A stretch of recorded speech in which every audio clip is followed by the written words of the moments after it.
क्योंकि मैं तो किसी के लिए ठहरता ही नहीं, पर आज मैं किसी शिष्य की भांति हाथ जोड़े रणभूमि कुरुक्षेत्र के बीच में खड़ा हुआ नारायण की बातें सुन रहा हूँ। नारायण मेरे और कुंती पुत्र अर्जुन के बीच में है। वैसे तो उनका संबोध कुंती पुत्र अर्जुन ही है, किंतु वास्तव में वह बात मुझसे कर रहे हैं, क्योंकि मैं बीता हुआ कल भी हूँ, आज भी हूँ और आने वाला कल भी हूँ।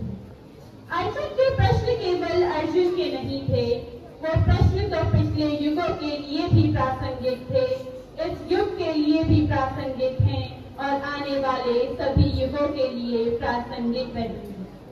जब तक मैं हूँ तब तक मानव जाति को इन प्रश्नों का सामना करना ही पड़ेगा। इसलिए कोई ये ना समझे कि ये प्रश्न केवल द्रोण शिष्य अर्जुन ही कर रहा है, उसके कंठ से मैं भी बोल रहा हूँ, क्योंकि हर दिन हर युग के भीतर उसका एक अपना कुरुक्षेत्र है और होता रहेगा। इसलिए हे मानव, यदि अपने वर्तमान और भविष्य का सामना करना है तो कुरुक्षेत्र की ओर मुंह करके खड़ा हो जाओ और स्वयं नारायण से अपने उन प्रश्नों के उत्तर सुन जो सदैव से तुझे परेशान करते चले आ रहे हैं। केशव, मेरा नाम लेकर मुझे पुकारने से पहले यह बताओ पार्थ, इस समय जब विनाश के बादल चारों ओर से उमड़ आए हैं और धर्म आस लिए तुम्हारी ओर देख रहा है, इस संकट की घड़ी में तुमने एक कायरता के हीन भाव अपने हृदय में आने ही कैसे दिए पार्थ, आने ही कैसे दिए? खड़ा कैसे हो जाऊं केशव, खड़ा कैसे हो जाऊं? पितामह का वध करने के लिए खड़ा कैसे हो जाऊं? गुरु द्रोण पर प्रहार करने के लिए खड़ा कैसे हो जाऊं? जो मेरे पूजनीय हैं उनके विरुद्ध युद्ध कैसे करूं? जिन महापुरुषों ने मुझे विजय मंत्र सिखाया उन्हें पराजित करने के लिए खड़ा कैसे हो जाऊं? इन महापुरुषों पे हाथ उठाने से तो कई अच्छा यह है मैं अपने यह हाथ भिक्षा के लिए फैलाऊं। भिक्षा में मिली हुई रोटी इन महापुरुषों के रक्त से सनी भी नहीं होगी। हे ऋषिकेश, मेरे समझ में तो यह नहीं आ रहा है कि इस युद्ध में विजय श्रेष्ठ है या पराजय। यह युद्ध संबंध और नातों की पहचान करने का नहीं है कुंती पुत्र। अपने कर्तव्य को पहचानो और निर्णय लो। यह युद्ध भी तुम्हारा है और उसका परिणाम भी तुम्हारा ही होगा।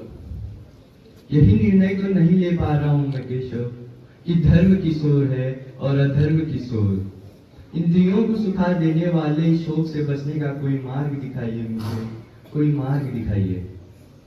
जो चले गए वह तो चले गए, और ज्ञानी ना तो जाने वालों का शोक करते हैं और ना ही जो रह गए उनका। तुम्हारी शैली तो ज्ञानियों सी है, परंतु तुम बातें मूर्खों सी क्यों कर रहे हो? पहले यह तो देख लो कि जिनके लिए तुम शोक कर रहे हो वह उस योग्य है ही नहीं। तो क्या पितामह गुरुद्रोण शोक के योग्य नहीं है केशव? पार्थ, अगर वह शोक योग्य होते तो मैं ऐसा कहता ही क्यों? महाबाहु, विजय पराजय, सुख और दुख के प्रश्नों में ना उलझो और युद्ध के लिए खड़े हो जाओ।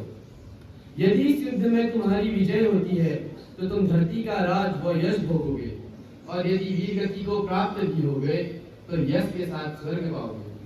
इसलिए हे कुंती पुत्र, आगे बढ़ो और युद्ध करो कि यही तुम्हारा क्षत्रिय धर्म है और मानव धर्म। हतो वा प्राप्सी स्वर्गम जित्वा वा भोक्ष्यसे महि तस्मादुष्टि कौन्ते युद्धाय कृतनिश्चय। मेरा हाथ तो अब भी गांडीव क्यों नहीं बढ़ रहा है केशव?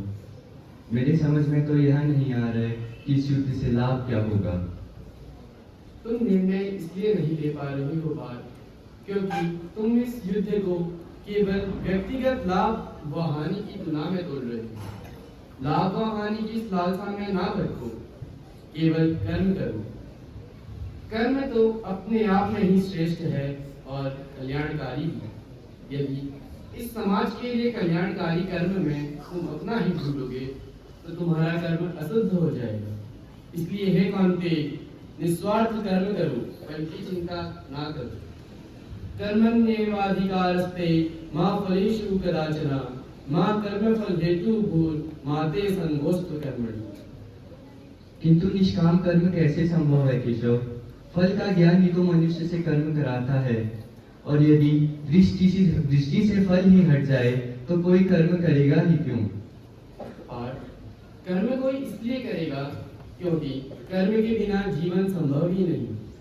या तुम भोजन करोगे या नहीं करोगे, या किसी और को भोजन करवाओगे, परंतु तुम्हारे हाथ में तो बस यही है कि तुम क्या करोगे और क्या नहीं करोगे, परंतु कर्म फल तुम्हारे हाथ में नहीं है। इसलिए हे पार्थ, केवल कर्म करो और कर्म फल की लालसा ना रखो और युद्ध के लिए तैयार हो जाओ। मैं युद्ध कैसे करूं केशव? जो मेरे सामने हैं वो मेरे अपने हैं। यदि मैं उन पे बाण तानता हूँ तो मैं पाप का भागी हूँगा। इसमें कर्म कैसा वासुदेव, इसमें धर्म कैसा? कुंती पुत्र, काम व मोह की अग्नि ज्ञान को नष्ट कर देती है।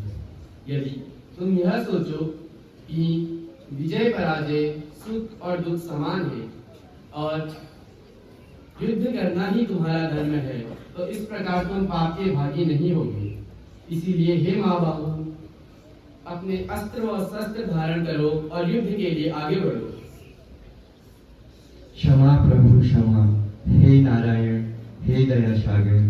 जैसे मित्र को भगवान अपने भक्त को क्षमा करते हैं, वैसे ही मुझे भी क्षमा करें।